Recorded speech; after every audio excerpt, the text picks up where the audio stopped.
Hello friends, welcome to SSC coaching centre. दोस्तों, गणित के बहुत ही बेहतरीन प्रश्न लेकर के आया हूं और इस समय स्क्रीन पर आपको दिखाई दे रहा है कौन सा प्रश्न? पासे का प्रश्न, डाइस का प्रश्न, जो कि बहुत इंपॉर्टेंट है। तो चलिए स्टार्ट करते हैं। पहला प्रश्न है, बी के विपरीत क्या होगा? पासा देखिए आपको खुला हुआ दे रखा है, जिसमें पासे की पूरी छह की छह दिशा दिख रही हैं। 1 2 3 4 5 6 पूरी छह की छह दिशाएं आपको दिख रही हैं पासे की। पासा पूरा खुला हुआ है, तो बी के विपरीत क्या होगा? पासा कभी भी खुला हुआ हो, याद रखना, पासा कभी भी खुला हुआ हो तो हम किस तरीके से गिनते हैं? इस तरीके से या इस तरीके से, या तो लंबवत या फिर क्षैतिज। या तो लंबवत वाला सही तरीका होगा या क्षैतिज वाला। आप इस तरीके से क्रॉस नहीं लगा सकते, यह आपका गलत तरीका है। ठीक है, इतनी बात समझ में आई। अब सबसे पहली बात, एक अक्षर को छोड़ के काउंट करते हैं हम। एक अक्षर को छोड़ के काउंट करेंगे, याद रखना, एक अक्षर को छोड़ के। जैसे कि मेरे पास यहां पर एफ है, तो मैं क्या करूं? ऐसे काउंट करूंगा 36। तो मैं ऐसे अगर काउंट करूंगा 36 तो इस तरीके से चलूंगा। ये मेरे पास एफ है, तो एफ के विपरीत क्या हो जाएगा? एक अक्षर को छोड़ के चलना है। यहां से मैं एक अक्षर को छोड़ूंगा, डी को छोड़ूंगा, तो यहां आऊंगा, यहां पर कौन सा है? मेरा ई है। तो F के विपरीत E हो गया, E के विपरीत F हो गया। इस तरीके से बात क्लियर हुई है? सभी को समझ में आ गया? हमसे पूछ रहा है कि B के विपरीत क्या होगा। अब मैं इधर चलूंगा तो एक संख्या छोड़ के चलूंगा, इधर कुछ नहीं है। इधर चलूंगा तो एक संख्या छोड़ के, F को छोड़ के यहां दूसरी संख्या कोई नहीं है, जबकि एक संख्या को छोड़ करके चुना जाता है। ऊपर की तरफ जाऊंगा तो B के बाद एक संख्या को छोड़ूंगा तो ऊपर कोई नहीं है। नीचे की तरफ आऊंगा तो बी के बाद सी को छोड़ूंगा तो डी दे रखा है। तो बी के बाद मुझे कौन दे रखा है भाई? डी। तो इसका मतलब बी के विपरीत कौन हो गया? बी के विपरीत डी हो गया। तो ए के विपरीत कौन हो जाएगा? ए के बाद एक संख्या को छोड़ूंगा बी को, तो सी। ए के विपरीत कौन हो गया? सी हो गया। क्लियर है प्रश्न सभी को? और एफ के विपरीत ई हो गया। एफ के विपरीत ई हो गया, पहले निकाल लिया था सबसे। तो हमसे क्या पूछ रहा है? बी के विपरीत क्या होगा? बी के विपरीत डी होगा। यह आपका सही जवाब है, जो कि बी ऑप्शन में दिया गया है। क्लियर है? यह बात हमेशा याद रखना, या तो 36 काउंट करेंगे या लंबवत, और एक संख्या को छोड़कर गिनना है। एक संख्या को छोड़कर, चाहे इस तरफ चले, चाहे इस तरफ, चाहे ऊपर चले, चाहे नीचे, एक संख्या को छोड़ के। क्लियर है? अब देखेंगे अगला प्रश्न। अगला प्रश्न है, 2 के विपरीत क्या होगा? तरीका वही है, या तो लंबवत चलेंगे या क्षैतिज। लंबवत इसमें जा नहीं सकते, क्योंकि अगर मैं लंबवत जाऊंगा तो 3 के बाद, 4 के बाद 3 को छोड़ूंगा तो ऊपर कोई संख्या नहीं है। तो लंबवत तो जा नहीं सकते, क्योंकि 3 संख्याओं में नहीं दिया गया। क्षैतिज चलेंगे। अब क्षैतिज हम चलेंगे तो 1 के विपरीत सीधा सीधा 3 हो गया भाई। 1 के विपरीत सीधा सीधा 3 हो रहा है। अब 2 के विपरीत, 2 के विपरीत मैं 2 के बाद 3 को छोड़ूंगा तो यहां आ गया मैं, यहां के बाद क्या दे रखा? 5। तो 2 के विपरीत मेरा क्या हो गया? 5, सीधा सीधा 2 के विपरीत 5। अब 4 है, 4 के बाद मैं 5 को छोड़ूंगा, एक संख्या को 6 पे आ जाऊंगा, तो 4 का विपरीत 6। सबका निकल के आ रहा है। सीधे सीधे चलेंगे, 1 का विपरीत 3 हो गया, 2 का विपरीत 5 और 4 का विपरीत 6 हो गया। सीधा सीधा हो गया ना? ठीक है। हमसे क्या पूछ रहा है कि 2 के विपरीत क्या होगा भाई? 2 के विपरीत हो जाएगा आपका 5, जो कि सी ऑप्शन में दिया गया है। पिछले प्रश्न में पूरा कॉन्सेप्ट समझ में आ गया, तो फिर इस प्रश्न में कहां समय लगेगा? कहां समय लगने वाला? आप आसानी से उड़ा देंगे। क्लियर सभी को प्रश्न? अब देखेंगे हम अगला प्रश्न। अगला प्रश्न है, निम्नलिखित में से सही विकल्प को चुनिए। पैटर्न बदल गया प्रश्न का, दूसरे टाइप का प्रश्न आ गया। पासा वही है, खुला हुआ पासा है पूरा, लेकिन पासे में ही आंसर दे रखा है इस बार। तो आपको यह बात अच्छे से मालूम है कि आपको क्या दे रखा है? पासे की 3 साइड दिशाएं दिखाई दे रही हैं। पासे की 3, और रियल में 3 ही दिखाई देती हैं। तो जो 3 दिखाई देती हैं, उनकी जो विपरीत दिशा होती है, जो अपोजिट होता है, वो तो दिखाई नहीं देता ना। तो यहीं पर आप निकाल लीजिए। तरीका आपने सीख लिया। देखिए तरीका क्या है। 2 के विपरीत कौन होगा भाई? 2 के विपरीत एक संख्या को छोड़ूंगा तो 4 हो जाएगा भाई। 2 के विपरीत कौन हो गया? 4, सीधा सीधा। 1 के विपरीत 4 को छोड़ के 6 हो जाएगा, तो 1 का विपरीत कितना हो गया? 6 हो गया, सीधा सीधा। और 5 के बाद एक संख्या को छोड़ेंगे तो 3, तो 5 का विपरीत सीधा सीधा 3 हो गया। ये तो आप सीख गए, पहले ही सीख गए कि नहीं सीख गए? अगर आप 2 को देखें तो 2 यहां पर कहीं नहीं है।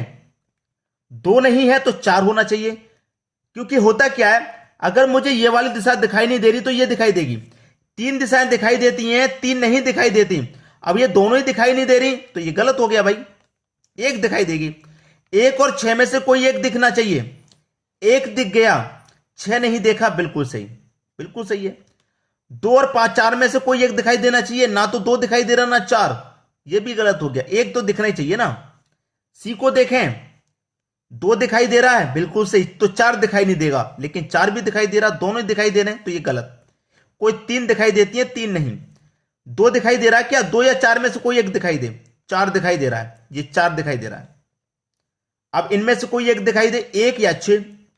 1 दिखाई दे रहा है, 6 नहीं दिखाई दे रहा। फिर 3 दिखाई दे रहा है, 5 नहीं दिखाई दे रहा। तो इस वाली में से भी एक दिखा, इसमें से भी एक और इसमें से भी एक, तो डी ऑप्शन मेरा क्या हो गया? सही जवाब हो गया। इस तरीके से बनाते हैं इस प्रश्न को। समझ में आया? अब देखेंगे हम अगला प्रश्न। अगला प्रश्न है, निम्नलिखित में से सही विकल्प को चुनिए। अभी अभी हमने जो प्रश्न किया है बिल्कुल वैसा ही है।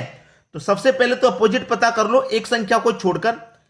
एफ का निकालूंगा अपोजिट, तो एक संख्या को छोड़ूंगा, बी हो जाएगा। मतलब एफ का अपोजिट कौन हो गया? बी।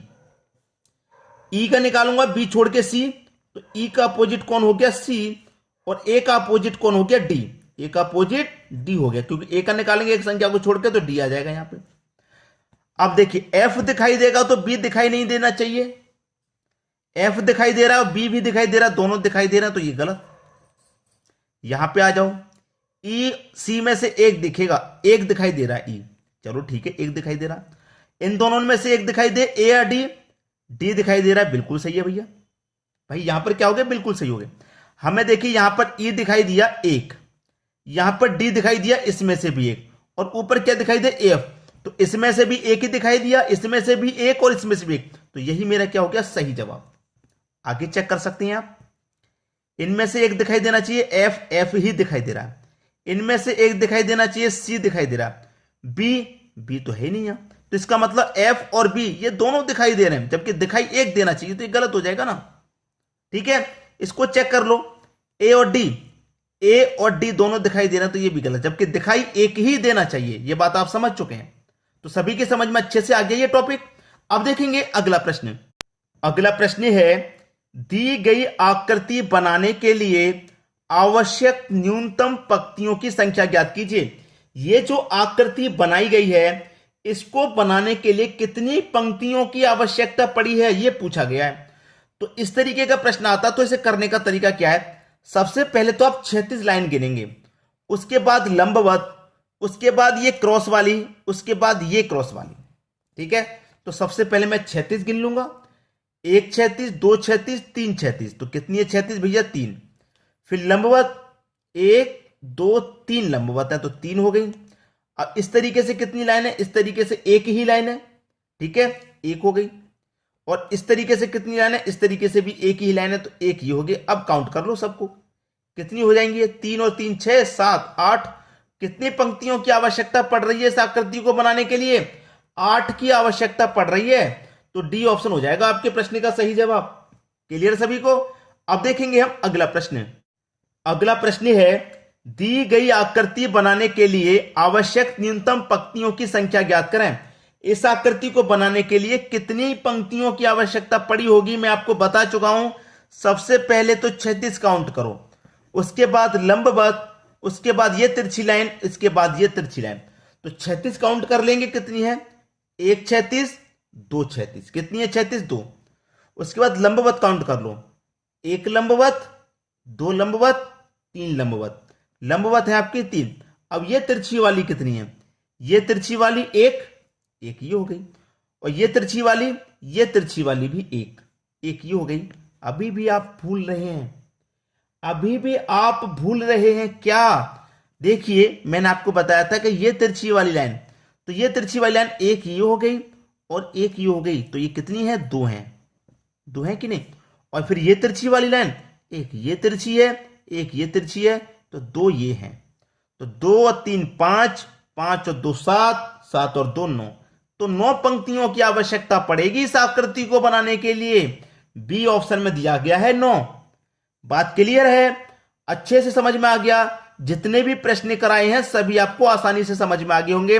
और सबसे बेस्ट टॉपिक था जो डाइस वाला मैंने आपको कराया। डाइस वाला अच्छे से क्लियर हो गया होगा और बहुत सारे प्रश्न डाइस को आपको बना लेंगे, उस प्रश्न को बहुत आसानी से सीखे आप। ठीक है दोस्तों, वीडियो देखने के लिए आपका बहुत बहुत धन्यवाद।